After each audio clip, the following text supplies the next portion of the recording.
কুরআন সুন্নাহ ভিত্তিক Islamic channel আল ইস্তিদলাল। আসসালামু আলাইকুম ওয়া রাহমাতুল্লাহি ওয়া বারাকাতুহু।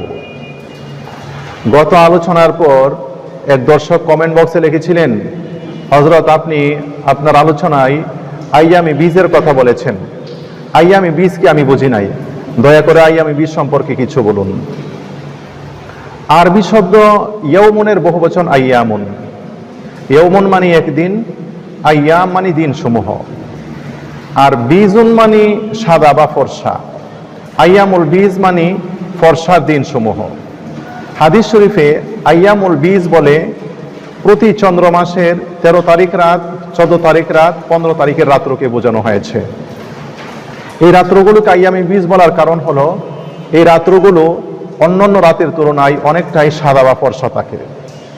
আইয়ামুল বীজের রোজা সম্পর্কে সহিহ ইবনে হিব্বানে বলা হয়েছে, হযরতে আবু হুরায়রা রাদিয়াল্লাহু আনহু বলেন, আমারানা রাসূলুল্লাহ সাল্লাল্লাহু আলাইহি ওয়াসাল্লাম আন নাসুমা মিনাশ শাহরি সালাসা আইয়ামিল বীজি সালাসা আশারাতা ওয়া আরবা আশারাতা ওয়া খামসা আশারাতা।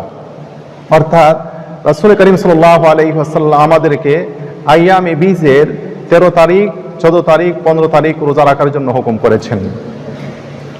বুখারী শরীফের 1981 নং হাদিসে রয়েছে, আবু হুরায়রা রাদিয়াল্লাহু আনহু বলেন, আওসানি খালিলি বিসালাসিন সিয়ামি সালাসি আইয়ামিন মিন কুল্লি শাহরিন ওয়া রাকাতাই যুহা ওয়া আন উতিরা ক্বাবলা আন আনামা।